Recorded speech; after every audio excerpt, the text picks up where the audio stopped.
Look down at yourself right now. Whatever you're wearing, a t-shirt, a hoodie, pajama pants, you've been calling loungewear for 3 days straight. None of it exists in nature. Stop. No other mammal on Earth needs it. A polar bear doesn't pack a coat for winter. A wolf doesn't need boots for the snow. Nature already dressed them, permanently, at birth. Then, there's us. Bald, thin-skinned, and, frankly, embarrassingly fragile. Drop a naked human on the African savanna at night, and they'll be shivering within the hour. Drop them in Siberia, and they'll be dead by morning. We are, biologically speaking, one of the most poorly protected large mammals on the planet. And yet, this exact weakness became the thing that let us conquer every single continent on Earth, from the equator to the Arctic Circle. We didn't wait millions of years for evolution to grow us a coat. We built one ourselves. Out of hide, sinew, bone needles, and, as we're about to find out, one of the most unexpected sources of evidence in all of science, lice. So today we're going back roughly 1,000 years to answer a question that sounds simple, but genuinely stumped researchers for decades. Why did ancient humans start wearing clothes? Was it the cold? Was it something else entirely? And how do scientists even know the answer to a question about an object that rotted away tens of thousands of years ago? Stick around, because the answer involves a parasite, a piece of bone from Siberia, and quite possibly the very first fashion statement ever made. Before we get into it, if you're the kind of person who wants to understand how we actually became human, not just the highlight reel, but the strange overlooked details, hit that subscribe button right now. Every week, we dig into the mysteries of our own species. This channel exists to answer the questions you didn't know you had. So don't miss the next one. Join us. Let's start with the question nobody really asks out loud. Why are we naked in the first place? Every large mammal you can picture, gorillas, bears, wolves, horses, elephants, is covered head to toe in fur or hide built for its environment. And then there's us, standing in the middle of all that biodiversity, smooth, patchy, weirdly pink in places, looking like a species that used to have a coat and made some regrettable choices. The leading explanation is thermoregulation. As our ancestors moved out of the shaded forest canopy and onto the open, blistering hot African savanna, they started hunting differently. Not with a burst of speed, but with endurance. Early humans would literally run prey animals to exhaustion over hours, sometimes days, in a method researchers call persistence hunting. A cheetah is faster than a human. A cheetah is not more durable than a human, but endurance running in full-body fur is a death sentence. Thick hair traps heat, and a body that can't dump heat fast enough will overheat and collapse long before the animal it's chasing does. So, gradually, over hundreds of thousands of years, our ancestors lost their fur and replaced it with something far more efficient. Sweat glands. Somewhere between 2 and 4 million of them spread across almost every inch of skin. Pound for pound, humans are among the best cooling systems in the entire animal kingdom. This was a brilliant adaptation for surviving noon on the equator. It was a catastrophic liability for surviving midnight in the mountains, or an ice age winter, or basically anywhere the temperature dropped. We solved the overheating problem so well that we created an entirely new problem. How do you stay warm when your own bodies has stripped away its natural insulation? The answer to that question is where clothing enters the story. But here's where it gets strange, because the evidence suggests warmth wasn't even the first reason we reached for it. Here's the fundamental problem archaeologists face when trying to date the invention of clothing. Fabric and hide rot, They do not fossilize. A stone tool can survive 2 million years buried in sediment. A leather wrap survives maybe a few centuries under perfect conditions.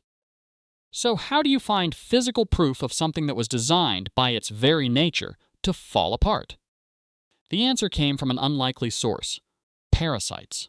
Specifically, lice.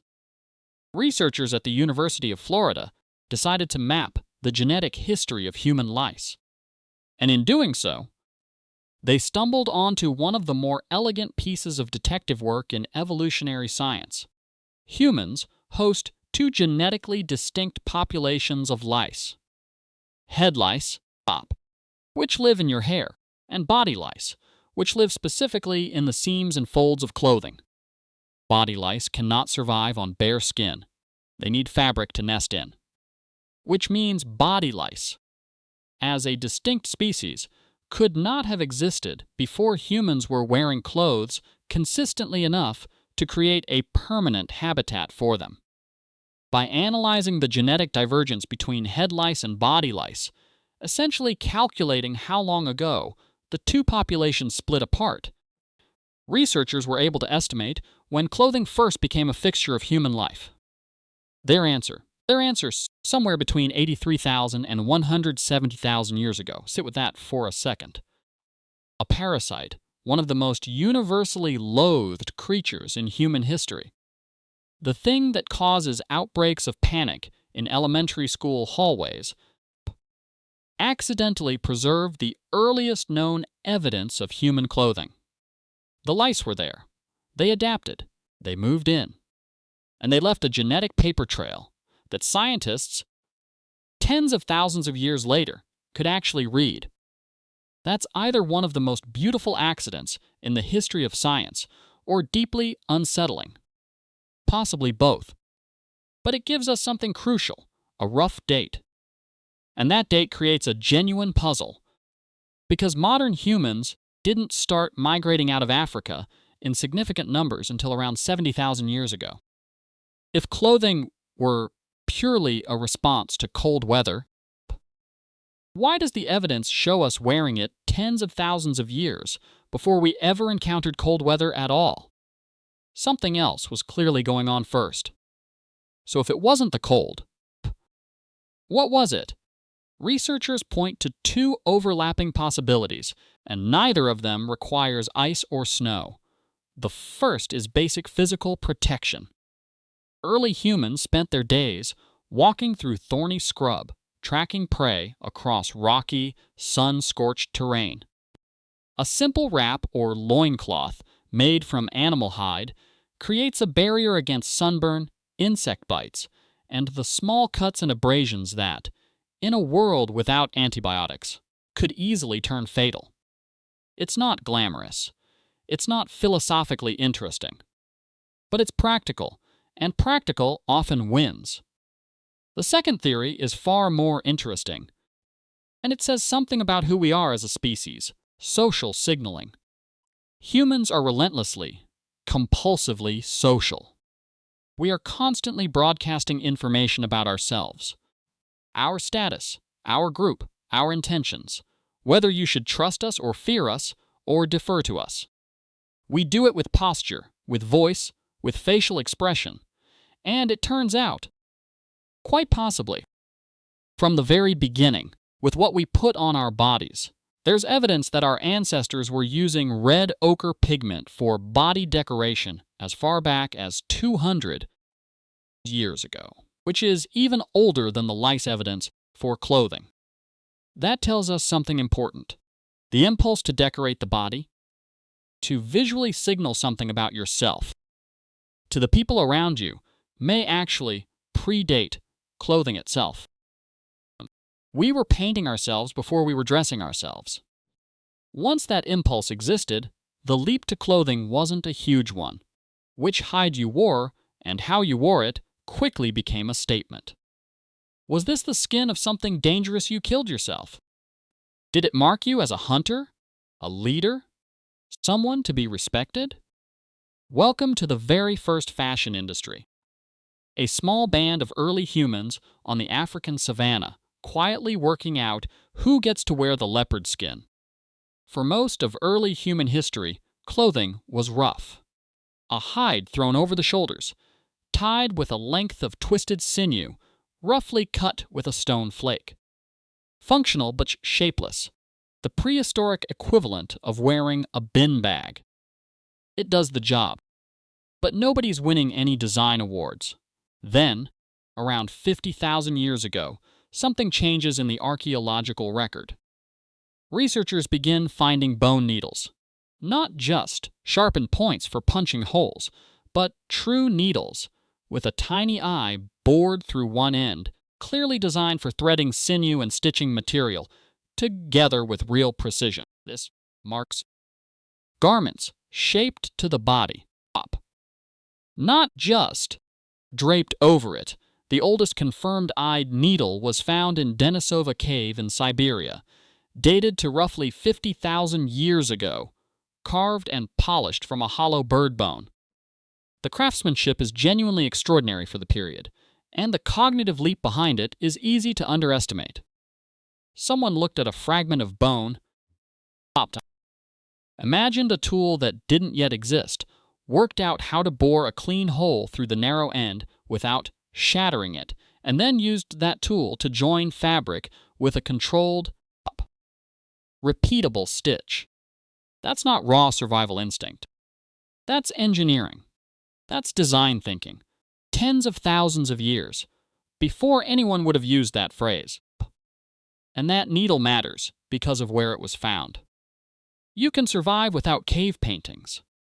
You can survive without pottery. In Siberia, in the grip of a glacial winter, you cannot survive without tightly fitted, properly sealed clothing that traps heat against the body. This single tool was, quite literally, for the people who carried it. The Neanderthals were doing something similar, and doing it before they ever crossed paths with us. Archaeological sites show Neanderthals systematically processing animal hides, using stone tools shaped specifically for scraping and preparing leather, and butchering carcasses in ways that suggest the skin mattered as much as the meat. Their stockier builds and shorter limbs point to seriousness, long-term physiological adaptation to cold, and their toolkits suggest clothing wasn't optional for them either. Then there are the Denisovans, the mysterious third human lineage, identified in 2010 from a single finger bone found in that very same Siberian cave. In the same layers as the needle, researchers uncovered pierced and polished ornaments, hinting at decoration, symbolism, and possibly garment embellishment. A species we barely know existed was already thinking about what they wore and how it looked. Which raises a genuinely strange question. Was clothing a uniquely human idea? Or was it simply what any sufficiently intelligent, cold-adapted, deeply social primate was always going to invent? Multiple human species, in different environments, seem to have arrived at the same basic solution independently. That kind of convergence is hard to write off as coincidence. Between roughly 120,000 and 70,000 years ago, the planet went through a series of brutal glacial cycles. Global temperatures dropped sharply. Ice sheets expanded. Vast stretches of Africa turned hyper-arid, lakes disappeared, and food sources collapsed. Some estimates suggest the entire human population may have crashed to somewhere between 10,000 and 30,000 individuals. We came astonishingly close to disappearing as a species before we'd really gotten started. For the survivors, and especially for the groups that later pushed north into Europe and east into Central Asia, clothing stopped being a social signal or a comfort item. It became the single thin line separating life from death. A properly constructed, layered, stitched garment traps warm air against the skin and seals off the wrists and neck, the places where blood runs closest to the surface and body heat escapes fastest. That kind of clothing can be the difference between surviving a night at -30 and not. Up. The groups with the needle, with the knowledge of how to prepare hide and layer materials for maximum insulation, had a survival advantage that's almost impossible to overstate. They made it through. Their children learned the same skills. And those skills, carried forward across thousands of generations, are a genuine part of the reason modern humans eventually reached every continent on Earth. We didn't wait for evolution to give us a thicker coat. We built a sexed skin and we carried it with us everywhere we went. There's a quieter transition in this story that rarely gets its due credit.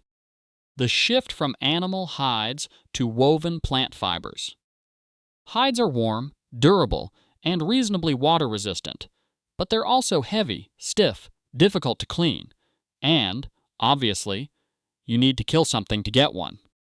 At some point, humans began experimenting with plant fibers instead, twisting them into cord, spinning them into thread, and eventually weaving them into cloth.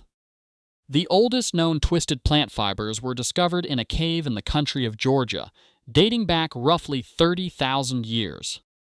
And here's the detail that matters most. Those fibers were already dyed in multiple colors. Not for warmth, not for durability, for appearance.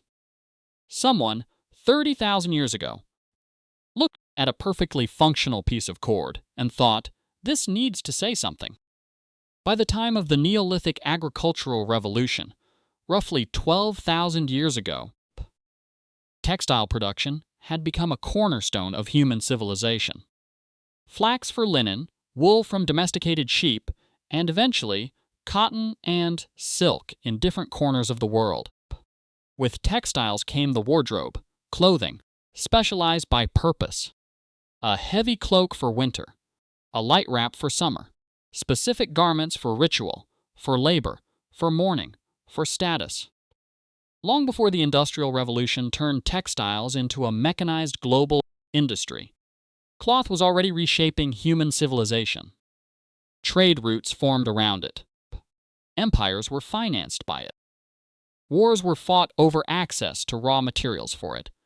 Silk alone redrew the political map of half the ancient world. All of it traces back to a cold, hairless primate with clever hands and a sliver of carved bone. So why did ancient humans start wearing clothes? The honest answer is, for all of the reasons, arriving in overlapping waves.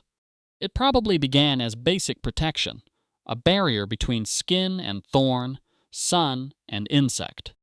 It became social almost immediately, bop, a way of saying something about yourself to the people standing around the same fire. It turned into a survival technology when the climate collapsed and the migrations began. And as human culture grew more complex, it became an art form, an economy, a language, and an identity. The remarkable part isn't that we started wearing clothes. Given who we are, deeply social, obsessed with status, and biologically unprepared for half the climates we live in, it was probably inevitable. What's remarkable is how far it went. From a rough hide, tied with sinew, to sweatshops and runways, and everything in between, in roughly 170,000 years. You made choices about what to put on your body today, conscious or not, and those choices say something about who you are, how you feel, and what you're presenting to the world. You're doing exactly what that first person on the African savanna was doing, wrapped in ochre-stained hide, working out how to signal something about themselves to the people around the fire. Different century, same instinct. So here's the question for you. Pop. Of everything humans have ever invented, do you think the needle deserves more credit than the wheel? Would you have survived an ice age with nothing but a sharpened bone and a pile of hide? Let me know in the comments. I read every single one. If this pulled you in, there's a lot more where that came from. Subscribe, and I'll see you in the next one.